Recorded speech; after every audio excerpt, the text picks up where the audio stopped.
I'm Deetra Clark. I'm a Christian therapist, and this is DiscipleU, Christianity and Mental Health.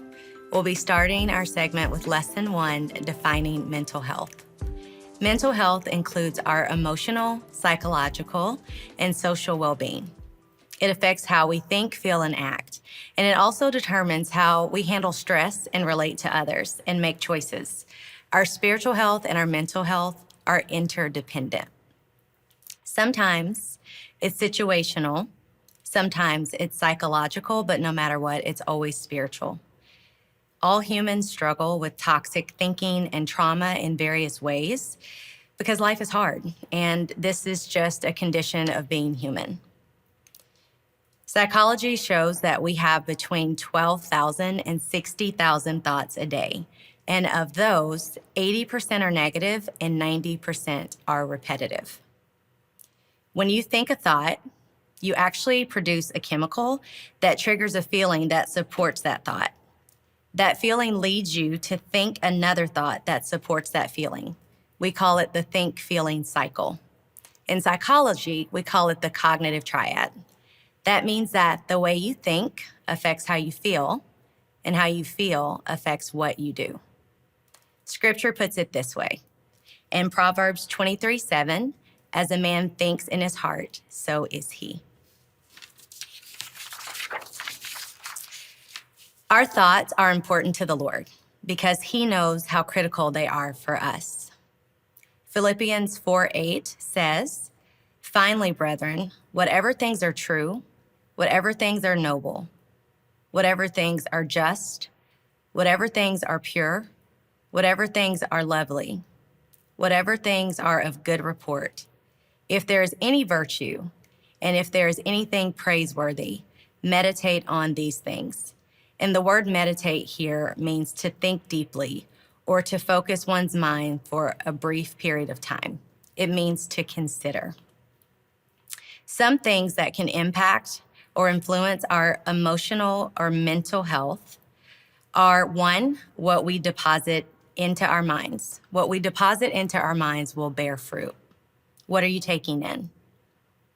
Our words and our footprints. Our words are our footprints in the Spirit.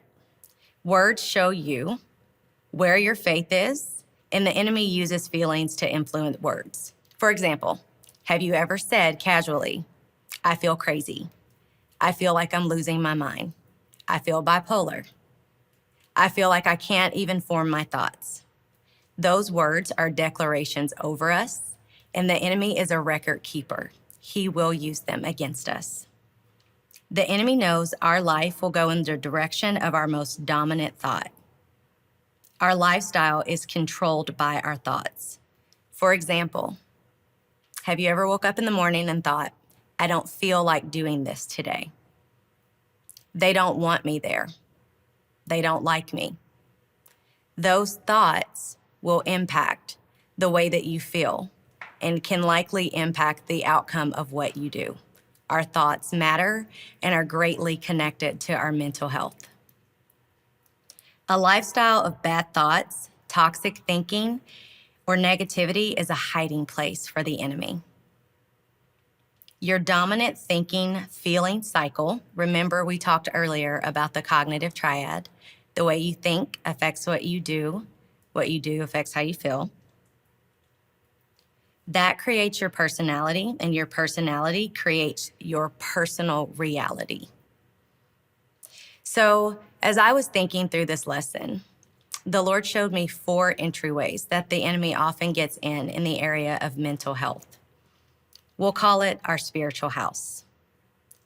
The foundation, the gates, the doors, and for some, the windows.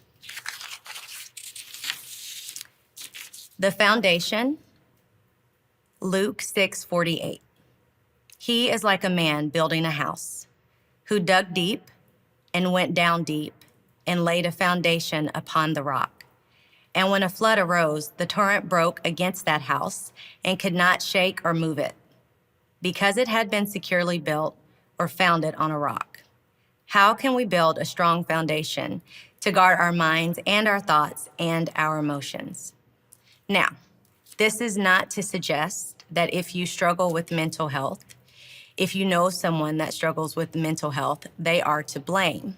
This is to suggest that we have a part to play in building a strong foundation and partnering with the Lord in securing our mind, securing what goes in, because our thoughts lead the patterns of our life. The gates. We have to keep guard over our gates. The gates around our temple are our ears and our eyes. Protection is needed at the gates. For example, who is speaking negatively around you and over you? Listening to people diagnosing you that aren't qualified. The internet is full of people diagnosing and giving conditions that either don't exist or are just false in nature. And because we're a self-diagnosing society, we often go to these things, but they can be an open door for the enemy to come in and to suggest negative and toxic thoughts and talk around you. This thought about the gates comes from Nehemiah 2:3. Why should my face not look sad when the city where my ancestors are buried lies in ruins and its gates have been destroyed by fire? So if the enemy can't get you at your foundation, he will come to the gates. If he can get in and bring destruction to the inner man or the core of a person, he thinks he's won. The inner man or the core of a person is our centermost being. Ephesians 4:27 says not to give the enemy a foothold. Our eye gates, these are what we see. What you entertain and let enter your spirit can impact you greatly. Scrolling mindlessly, TikTok, Facebook, Instagram, those are many of the entryways, but also media and just not being careful about keeping watch over what you let in. Comparison, lies, coveting, feeling excluded. These are all entryways from things that we see with our eye gates. The doors, the enemy starts with the gates, and if he can't get into the gates, then he tries to get in through the doors. What doors are you opening to the enemy? And then the windows. There are windows where blessings are poured out. In Malachi 3:10, I will open the windows of heaven and pour out blessings so great that you will not have room enough to receive. Guarding our windows and keeping the enemy out puts us in the position to receive the blessing of the Lord. A sound mind is a blessing. Emotional stability is a blessing. His strategy for overcoming difficulty with mental health is a blessing to us, which is why guarding and building up our spiritual house is so important. So let's keep our spiritual house in order by staying open to the Lord. Thank you for joining me for Lesson 1, Defining Mental Health.